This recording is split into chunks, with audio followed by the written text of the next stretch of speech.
આ છે જામનગર જિલ્લાના કાલાવડ તાલુકાનું મકાજી મેકપર ગામ। મારી પાછળ તમે જે જોવો છો એ વાછરા દાદાનું મંદિર છે। ગત રાત્રિના 2:30 થી 3 વાગ્યાના સમયગાળા દરમિયાન મકાજી મેકપર ગામના મચ્છોમાનું મંદિર, મેરડી માતાજીનું મંદિર અને વાછરા દાદાનું મંદિર, ત્રણેય મંદિરોની અંદર છે એ ચોરી થઈ છે।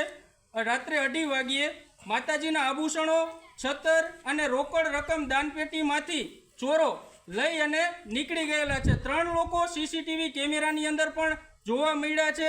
રાતના 2:30 વાગ્યાનો બનાવ છે। અત્યારે 3 વાગે કાલાવડ ગ્રામ્ય પોલીસ ઘોર નિંદ્રામાં છે। હજી સુધી કોઈ ગામની મુલાકાતે નથી આવ્યું કે મંદિરે છે એ સ્થળ ઉપર હજી સુધી કોઈ જોવામાં નથી આવ્યું કે કોઈ પણ જાતની ફરિયાદ છે એ કાલાવડ પોલીસે લીધી નથી। મારી કાલાવડ ગ્રામ્ય પોલીસને, એસપી સાહેબ જામનગરને નમ્ર અપીલ છે કે આની નોંધ લેવામાં આવે અને જે કોઈ ઈસમો દ્વારા આ કૃત્ય કરવામાં આવ્યું છે એને ઝડપથી બને એટલી ઝડપથી પકડી પાડવામાં આવે એવી મારી અને સમગ્ર ગામ લોકોની માંગ છે।